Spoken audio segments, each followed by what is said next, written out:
Shalom, saudara yang dikasihi Tuhan Yesus Kristus. Selamat malam, salam sejahtera buat saudara semua dimanapun saudara berada. Damai dan sukacita oleh Roh Kudus melimpah senantiasa dalam hati dan kehidupan saudara semua. Sebelum kita mendengarkan renungan firman Tuhan, mari sama-sama kita berdoa.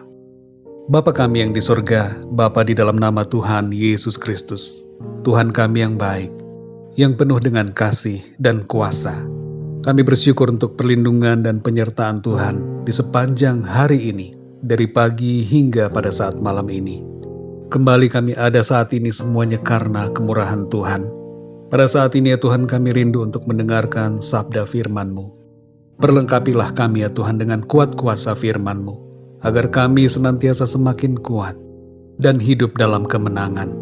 Dalam nama Tuhan Yesus kami berdoa. Haleluya. Amin. Saudara yang dikasihi Tuhan, ayat renungan kita pada saat ini terdapat di dalam Ibrani pasal 13 ayat yang kelima. Tertulis demikian.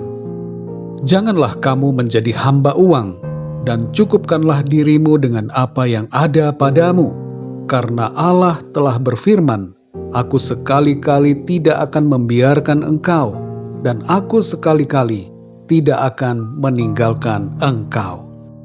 Saudara yang dikasihi Tuhan, ada sebuah negara paling kecil ketiga di dunia yang dulunya adalah negara miskin, tapi kemudian dengan cepat dalam waktu singkat menjadi negara kaya. Nama negara ini adalah Republik Nauru. Nauru menjadi makmur karena sumber daya alamnya, khususnya fosfat. Namun sayangnya, hanya dalam 3 dekade saja, atau dalam 30 tahun, kekayaan alamnya habis. Dan negara ini menjadi salah satu negara miskin di dunia. Dalam masa-masa kejayaannya, penduduk Nauru menjadi malas dan hanya mengandalkan uang dari hasil yang didapat dari kekayaan alam mereka yang dibagi-bagikan oleh pemerintah secara merata. Mereka mengandalkan kekayaan mereka dan hidup tanpa bekerja.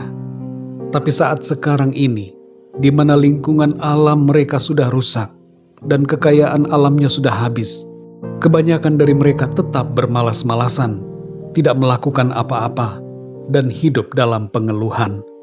Mereka mengeluh dengan situasi yang ada, dan sebagian dari mereka mengatakan, seandainya dulu tidak ditemukan fosfat, keadaan mereka pasti lebih baik. Mereka tidak merasa berbahagia lagi, karena tidak mempunyai uang dan harta yang banyak. Saudara yang dikasihi Tuhan, Ibrani 13 ayat yang kelima, dalam terjemahan yang lain berbunyi demikian. Biarlah sikap hidupmu terbebas dari kecintaan akan uang, dan jadilah puas, jadilah bahagia dengan apa yang kamu miliki. Pesan firman Tuhan dalam ayat ini sangat penting dan berarti buat kita semua.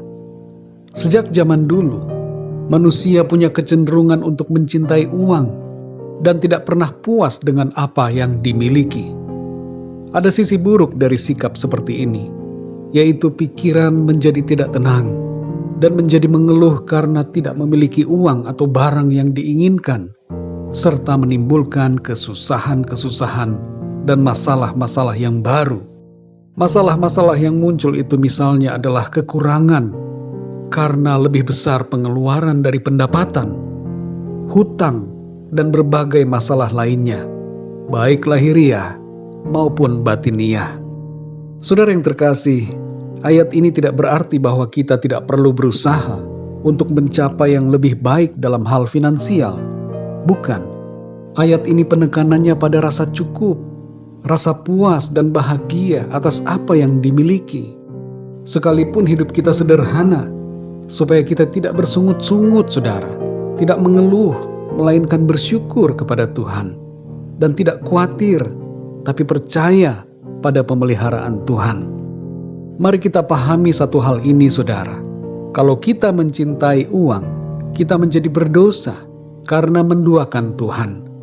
Dan kalau kita mengejar-ngejar uang dan harta, kekayaan, uang, harta itu akan pergi. Tapi kalau kita mengejar Tuhan, maka hidup kita akan penuh dengan berkat. Tentu saudara, dalam hidup ini kita harus tetap bekerja, karena itu adalah kehendak Tuhan bagi kita. Bekerjalah dan lakukanlah yang terbaik, dan bersyukurlah dengan hasil yang kita dapatkan. Saudara yang dikasihi Tuhan, bagaimana caranya agar kita merasa puas dan bahagia dengan apa yang kita miliki? Yang pertama adalah bersyukur selalu kepada Tuhan. Yang kedua, jagalah sikap hati kita agar tidak terikat dengan uang, melainkan mengasihi Tuhan. Yang ketiga, hilangkan kebiasaan membeli barang-barang. Yang keempat, berhentilah membandingkan diri kita dengan orang lain. Yang kelima, jadilah penolong bagi sesama. Kita akan menyadari bahwa banyak orang yang menderita dan perlu doa dan perhatian kita. Yang keenam, saudara, cukupkanlah diri kita dengan apa yang ada. Jangan memaksakan diri, tapi sesuaikan dengan yang ada pada kita. Di bagian terakhir ayat ini dikatakan bahwa Tuhan tidak pernah membiarkan dan tidak pernah meninggalkan kita. Selalu ada pemeliharaan Tuhan atas kita yang percaya dan mengasihinya.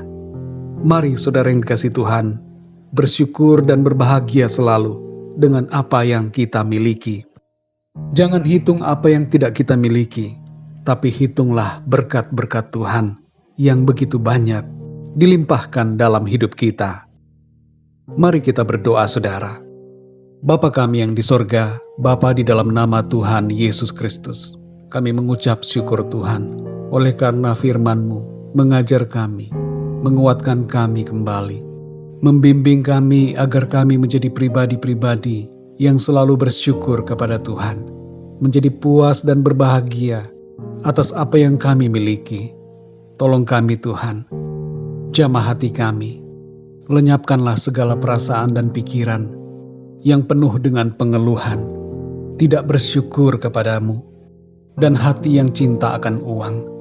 Tolong kami Tuhan supaya kami senantiasa mengasihi Tuhan lebih daripada segala sesuatu. Kami tidak menduakan Engkau, tapi senantiasa menempatkan Engkau sebagai yang terutama dan nomor satu dalam hidup kami. Terima kasih untuk kebenaran firman-Mu ya Tuhan. Kami percaya Engkau tidak pernah meninggalkan kami. Engkau selalu ada bersama kami, memberikan kami kekuatan, pertolongan dan pemeliharaan, serta penyediaan atas segala yang kami butuhkan. Terima kasih ya Bapa. Kami mengucap syukur. Kami menyadari bahwa seringkali kami kurang bersyukur kepadamu.